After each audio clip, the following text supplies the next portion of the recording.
बालियापाल चलता गुंडाराज और अराजकता विरुद्ध में सांबादिक सम्मेलन आसंत देखा आम बालियापाल राजनीति और चाणक्य गुंडाराज बालेश्वर जिला बालियापाल ब्लॉक परिसर में पंचायत समिति सभागृह में शुक्रवार तीन प्रमुख दलर निर्वाचित प्रतिनिधि मध्य घटिता तुमुल कांड और ब्लॉक मध्य बीजेपी दलर तथाकथित नेता गुंडाराज जहाँकि तीन दल पक्षर थाना एफआईआर कर बेले पुलिस निष्क्रियता साधन प्रश्नवाची सृष्टि होईछि। एने शनिवार ब्लॉक छक स्थित शुभम गेस्ट हाउस परिसर में विजु जनता दल पक्षर अपराह्न 5टारे बालियापाल चलता गुंडाराज और अराजकता विरुद्ध में सांबादिक सम्मेलन अनुष्ठित हो जाइछि। एक खबरदाता सम्मेलन में बालियापाल ब्लॉक बीजेडी सभापति गोविंद प्रसाद दास सभापतित्व करथिले। एथिरे बस्ता विधायिका सुभाषिनी जेना जोगदेई गतकाली घटिथिबा घटनार दृढ़ निंदा करथिले। एभली घटना बालियापाल ब्लॉकर इतिहास रे केबे घटी नथिला। गणतंत्र को हत्या करा जाउछि बोली दृढ़ोक्ति प्रकाश करथिले।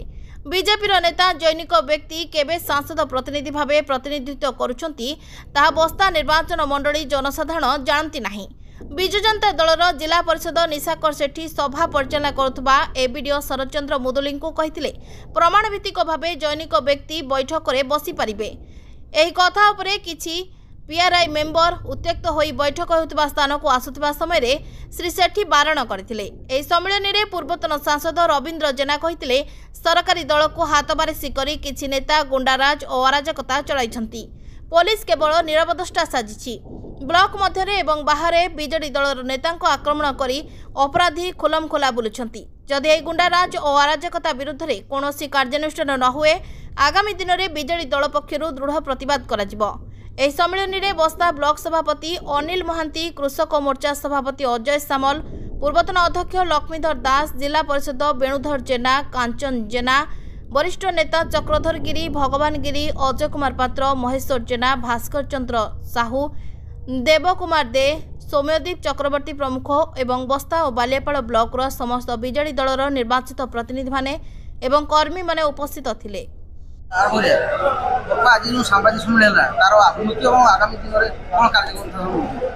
देखंतु आपण मानक माध्यम रे कहबा को चाहिबी गत काली बालियापाल ब्लॉक रे विकसित गाँव एवं विकसित ओडिशा कार्यक्रम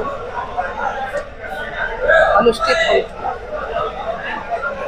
सेठारे जो अमानवीय घटना घटी साधारण समस्ते निंदा करुछंती एवं गणतंत्र रे एभली एक कथा मु प्राय मोर हेतु हवा दिन को आज पर्यंत केबे देखि सेठी कथा कथित शासक दलर एमपी प्रतिनिधि को नहीं हट्टगोल होता बा बचसा होता। आम विजु जनता दलर जो पीआरआई मेंबर माने अछंती से माने जे वीडियो दायित्व रे एबीडीओ अछंती जे कालिकार सभा संचालन करथिले तांको प्रश्न करिथिले तो एमपी कर जो प्रतिनिधि लिखित आकार रे चिठी देखैबाकू हमर पीआरआई मेंबर माने कहिथिले किंतु एबीडीओ महोदय चिठी देखै पारि नथिले कहिथिले आधा घंटा परे मु चिठी करे कि मगे कि चिठी देखै हम पीआरआई मेंबर माने कहिले जे आधा घंटा परे ताले मीटिंग हो या परे सेठी परस्पर भितर बचसा हेतिला एवं से बचसा रे गणतंत्र जोटा स्थान न था से भाया स्थिति उपजिला। आमर जड़े सरपंच सत्यानंद महांती को मारिक मुंड फटे दिया इडको हॉस्पिटल रे भर्ती करागला। परवर्ती समय रे मध्य तांको बालेश्वर रेफर करागला।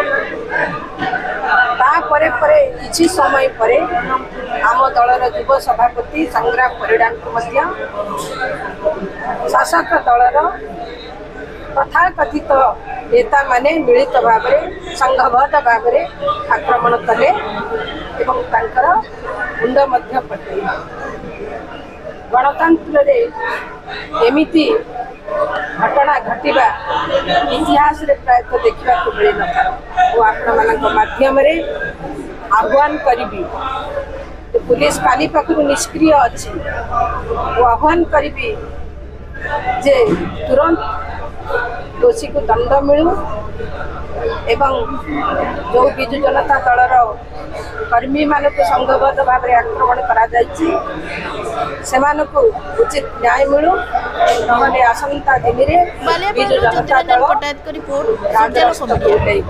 धन्यवाद। आमर एपरी रोचक खबर देखा आम चैनल सूर्यालोक को अधिक रु अधिक लाइक शेयर और सब्सक्राइब करंतु।